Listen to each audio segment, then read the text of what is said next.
welcome back to the New Zealand National Championship, Day 2 everyone. I'm Kieran, Mr. Classic McIntyre. I'm here with my good friend Newson, and we are down to the final round of Swiss. So we had an absolute thriller of a game last game where Jack managed to come through with some masterful pitch stacking on Oldhim. And now we've got for you Kieran Carnegie on Briar versus Cameron Hayes on Oldhim. And this match, we never like to give guarantees here on the stream, but this match, it's quite likely that the winner makes it through to top 8. So very, very likely that the winner makes top 8. A near certainty, one might say, whereas the loser is probably, they're going to be like crossing their fingers for tiebreakers and may or may not make it in. So this is playing for all the marbles right now. Like, you know, once you get to top 8, you're kind of in control of your own destiny. You can see what happens. But if you don't make it, you might sort of think what might have been. All right, so just like that, off to the races. Kieran. So he's coming off the Bramble that's pretty smart. Kieran starting off with Bramble Spark fused, coming with rights, and then he's using rights ability to put Bramble Spark back to the bottom so he can reuse it again. That's awesome. That's a free 1 damage. That is a very cool play there. So obviously, when you plan on attack action, it goes to the graveyard right away. So that's why he's able to fuse it and put that back on the bottom with the rights for replenishment there.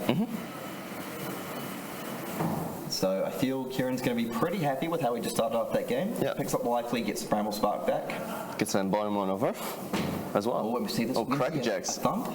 Oh, there we go. There we go. So a thump is coming down. So that's coming in for 5, and it's got Dominate, and it's discard a card on hits, I believe. So here we see why Cracker Jacks is so good in Oldhim, right? It's one of the classic combos, right? When you draft Oldhim, if you have access to a lot of thumps and you find a Cracker Jacks, and there we go. That's your combo enabled. Okay, so that's 2 damage through. Discard a card as well. You know, at least Kieran's thinking. You know, at least it wasn't a red thumb. It wasn't the worst thing ever. Okay, so now we're just going to see an explosive growth, so we see that classic Briar strategy of just taking away that arcane damage. 1 arcane, and then getting an embodiment of earth.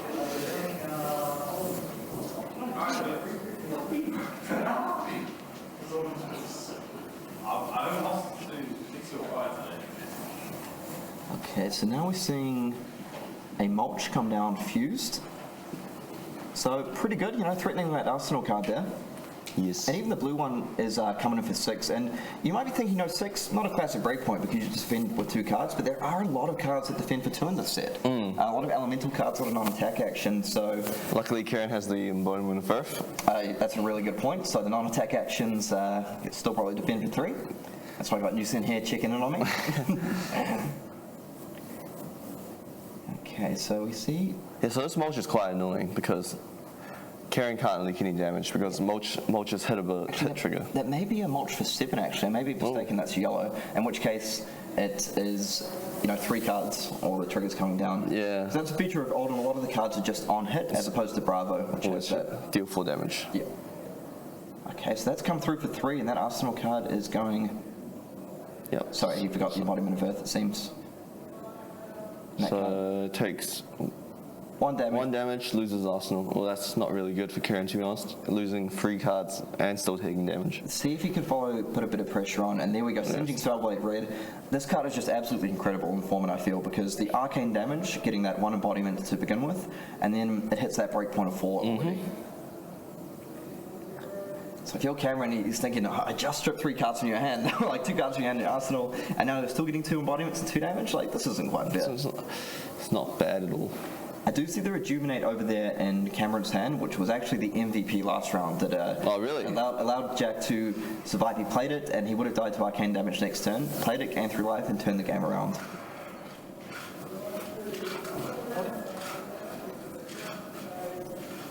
So I feel this one is a very interesting matchup. Is he going to turn Timber, fuse, and then... Is that a blue? Yeah, and then we're going to see an instant speed Rejuvenate, are we? No.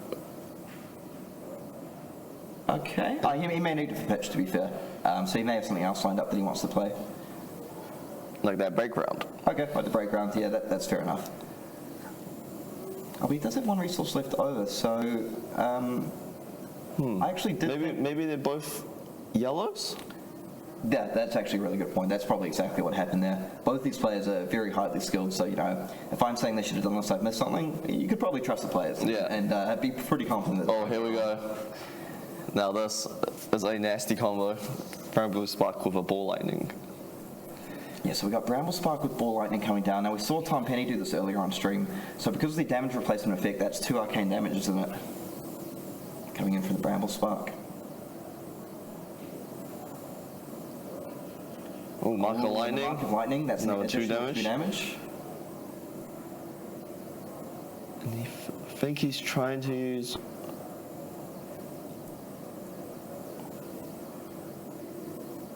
So, alright, so he used Oldham's ability on the Ball Lightning attack to prevent the Rosetta's 2 arcane damage.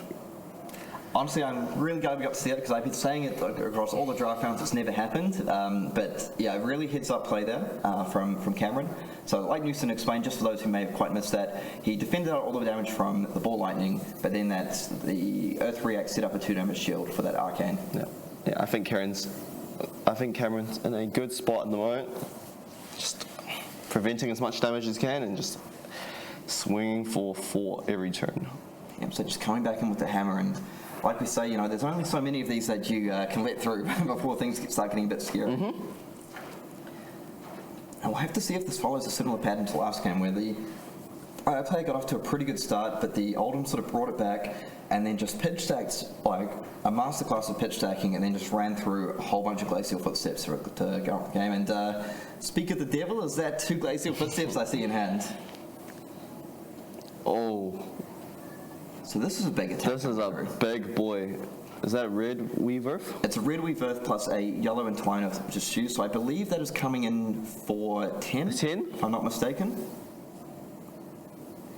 Now this is a difficult one for Cameron because he needs to keep 2 cards in order to be able to play the Glacial Footsteps. No, I believe it's coming in for 11 because Weave Earth is +3 and then if it's fused, it's another +1. Very good point. Excellent point. This is why I need my co-caster here to keep me on. And he's arsenaling Sotomorrow set up for next turn. That's a really cool play because the Sotomorrow not only does it put a card back from the bottom of the deck, but if you have one more non-attack action, you get that all-important embodiment of Lightning token. So we'll have to see. This is a difficult one, I feel. So we can see that turn Timber in hand. Is he going to play it? He is. But it's not fused, so... Looks like he'll still be taking a bit of damage, yeah? Now, I think that's quite a disciplined play from Cameron here because he technically could have just defended with 1 card and come in with the Glacial Footsteps, but I think he sort of saw the threat there. Yeah. Like, if I'm just deciding to play the trade damage game, well, guess what? Like, they kind of have unblockable arcane damage, and I do have Dominate, but it takes a lot to set up. 100%. So I think just very disciplined technical play from both players here. All right, Karen, choose 4. Now this is scary. I feel this is scary for if you're Oldhim, isn't it? Yeah, 5 card Briar hand. So, we know Sotomorrow's in Arsenal. That's his first non-attack. If he's able to play a second non-attack, that's his Lightning. Now what I'm trying to see here is if Cameron on the Oldhim play side, if he has an ice card potentially... we're using Deep Blue. So he has 3 resources available to him. Here we go. This is getting very, very scary right now, I think. So you're facing down a 4-card hand, 2 resources available, and the potential for an embodiment of Lightning to be coming up very, very soon.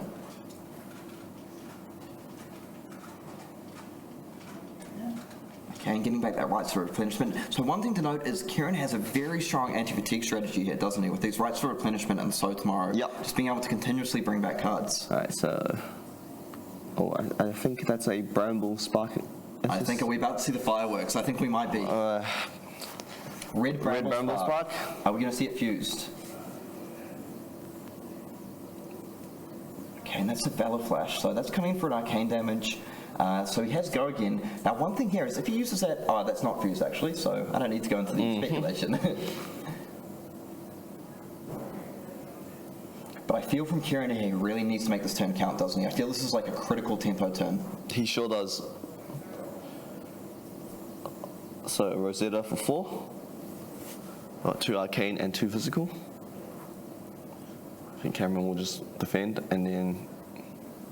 And honestly, I think that's pretty good. So Kieran wasn't able to use all the cards in his hand efficiently, but if you get your opponent down to 6 and you have a 4-card hand plus Arsenal, that's pretty good. Now, one thing is here, I believe this attack is only coming in for 3. Yes. So again, Kieran has the option. He's not forced to defend here, but you know, you're always worried about those glacial footsteps, aren't you?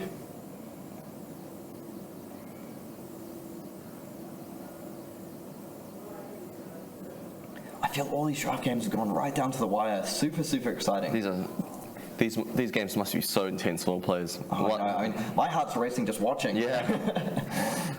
Okay, so we see Kieran here. The Bramble Spike also fused. Okay. Oh, that's a red burgeoning too. You could just play it down. This could be a lot of damage represented here. Does he have the second on-attack action to get that all-important embodiment? No, but it's still fine, isn't it? It's coming in for 1 arcane, and I believe it's tagging for 8. Oh, for 8, okay. And doing a really good job of, Kieran's doing a really good job of controlling. No, sorry, it's 7. One from Blue Bramble, and burgeoning is a 6. Okay. So again, we see the disciplined, full defense, wanting to maintain a bit of flexibility, potentially thinking, look, you know, it's choosing Arsenal. Okay. Thinking if Briar has an off turn, you know, it really gives me an opportunity. Maybe that's a defense react in Arsenal, or something like, I know, we'll have to see. So now we're seeing those glacial footsteps. That's a lot of glacial footsteps in this deck. Yes, but will Cameron have a turn to play them out? Because I think he needs to throw enough damage this turn, because I think that is the potential for a fused glacial coming down. Yes. Now, things like embodiments can help here, and, you know, Kieran does effectively have a 5-card hand if we include that arsenal here. Kieran's thinking a bit. Oh, this is turning into an absolute thriller right Yeah, 100%. We're top 8 on the line as well. Oh, Battle Flash fused. Okay, so the important thing is here, Kieran is able to play a non-attack action at instant speed. So if he has a non-attack action with Go Again, that's going to grant him an action point and turn on Rosetta Thorn.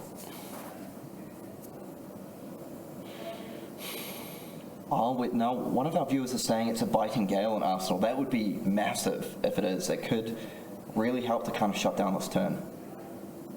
But depending on how Kieran plays around it, it might be fine. Yeah.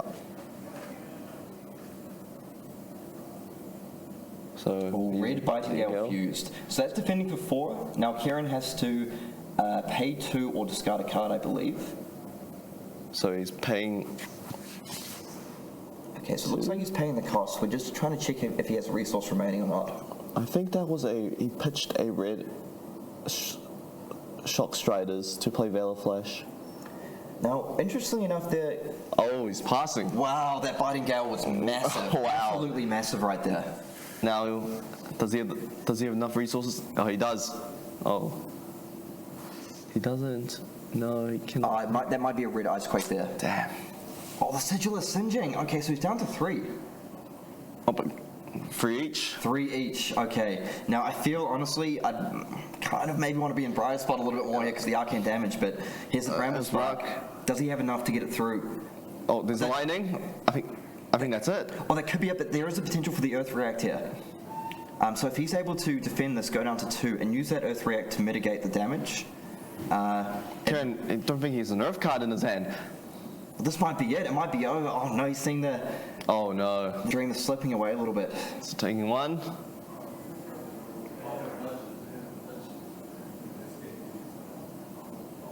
And is that going to be it? I think that might be it. It's over. No. It's over. Oh, wow. Now, one thing I wanted to say, Newsom, like, I never like to second guess players. I hate doing it because they're under way more pressure than us.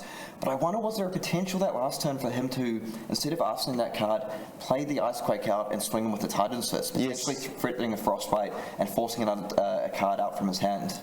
It was actually threatening lethal. It was, wasn't it? Because Kieran was on 5. So it looked like Kieran had the Lightning Press in hand there, so it depends, because like you say, there's a lot of merit, of course, as well to saving up that Glacial Footsteps, thinking, if I can live one more turn, this is definitely going to be lethal if I fuse and dominate it. But, yeah, it was, you know, at the end of it, it's not red. These players played a lot of flesh and blood over the course of the weekend, so who knows. But anyway, so that brings us through to the end of the Swiss. Now, I believe that will bring Kieran Carnegie into the top 8. And Cameron will have to hope for the best with tiebreakers. And this is a really good story because I just want to tell our viewers, Kieran, I believe, was the one player on 6 and 3 going in pot 1, going into top 8. Yep. So he basically found himself in a spot where, in order to like nail lock that top 8, He had to 3-0. he had to 3-0, and so he was kind of in the pot of death, you could say, with like all the best players. Yeah, I saw pot 1. I was like, I would not want to be there if I was trying to go 3-0. Absolutely. So, okay, I think we might try wrap things up pretty quickly. So we will, because we have the Classic constructed probably starting in not too long. Now there will be a short break because we need to let the rounds finish, and you know the top 8 players will go through a full deck check by the judges and everything. So